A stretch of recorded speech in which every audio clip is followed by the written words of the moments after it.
Before the blackout, Keiko, the mysterious woman from Bryce's Flashforward, was a robotics engineer in Japan. Although successful in her career, she felt unfulfilled in her life. 今日は我々に参加してくれてありがとう。光栄です、中原社長。じゃあ早速みんなにお茶を入れてくれるかな。じゃあ会議を続けましょう。この経済状態の中で、女性は君だけなんだよ。お茶組できるの君しかいないだろ。I was hoping that if I could figure out what the symbol meant, then I might be able to find her. It's kanji. It's a Japanese letter. What's it mean?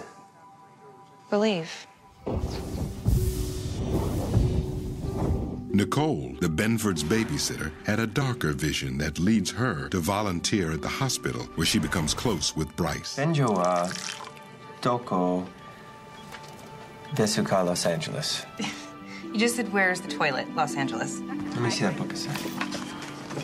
So cool you're learning a whole language for someone you haven't even met. But I am gonna meet her. I know it. Wow. I'm hearing myself, and I sound crazy. But it's a good kind of crazy. Love crazy. それをやめるだなんて。お母さん、私もう子供じゃないの。Back in Japan, Keiko is searching for something more and decides to change the course of her life, despite the wishes of her parents. 伊藤さんと結婚できるほどいい話ってないのよ。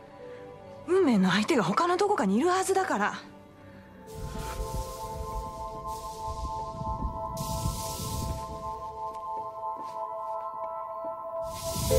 親の気持ちも知らないで。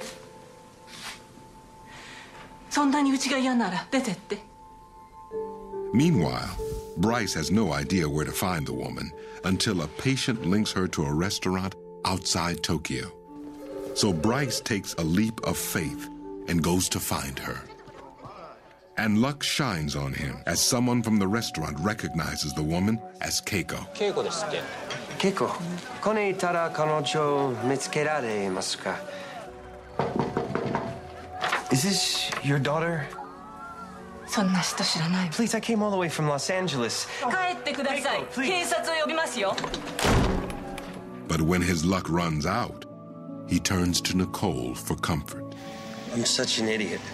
Traveled more than 5,000 miles because of a T-shirt. What was I thinking? You were thinking you were going to find the woman you love. Sometimes you just gotta be patient. Isn't that how love works?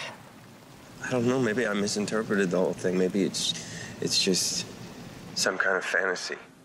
Bryce, come home. Come home. Welcome to Los Angeles. And little did Bryce know, it seems his destiny followed him home, showing that sometimes you can't rush fate or love.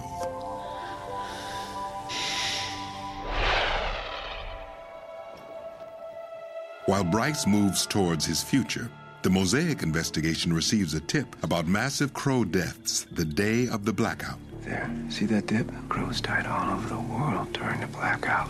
Look and see if there were any other instances of crow populations plummeting like this. Somalia, 1991, all the crows died on the same day. Who cares? Wait. CDC doctors traveled to the Ganwar region in response to claims that the inhabitants suffered a mass loss of consciousness. Janice, we've been so worried the blackout might happen again, we haven't stopped to ask ourselves, what if it happened before?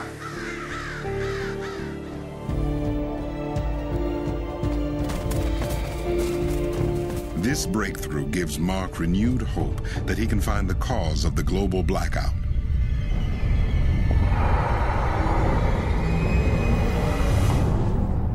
As Mark is looking to the past for answers, the government is focusing on the problems of the present.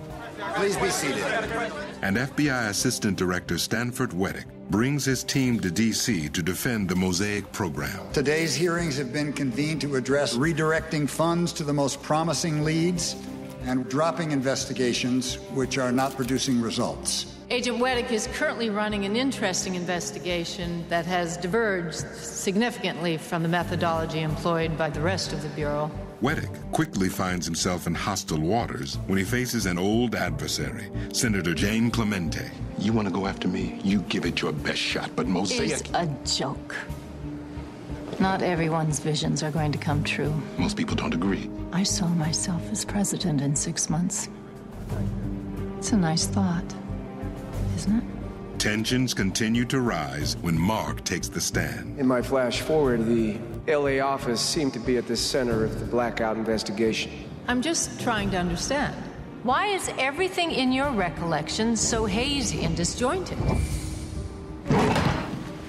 And that Clemente is a hard ass. Yeah, but you know, when you hear it laid out like that, it does sound questionable. Sounds like we consulted the psychic network for clues or something. Well, thanks for the support. Mark's testimony leaves many questions, and Weddick blackmails the president, an old friend, to ensure his project's survival.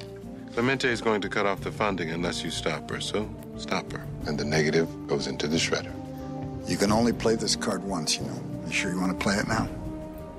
Now's all I got. But everything comes at a price. Tonight, the president says he has nominated Senator Clemente for vice president. I don't get this time. Everything's a trade-off.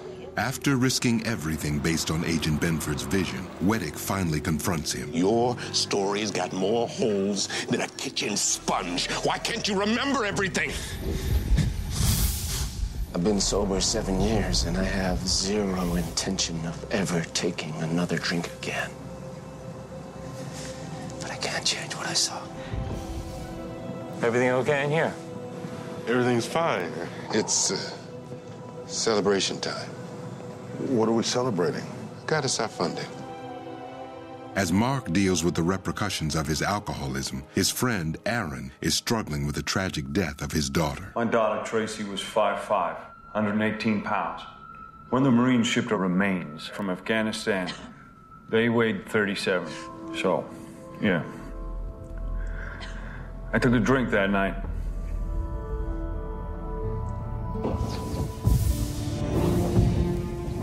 What he sees in his flash forward contradicts what he believes about her death. Tracy was killed in Afghanistan, but in my flash forward, she's alive.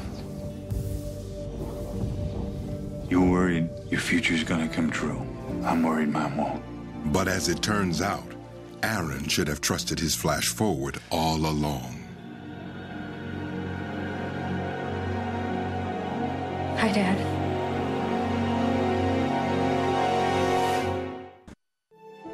As the investigation continues, more and more people submit their flash forward stories to the Mosaic website. How many postings so far? 900,000 and counting. Everybody's got a story. And for every dark story, there is one of hope. You know, I've never even had the urge to have a baby.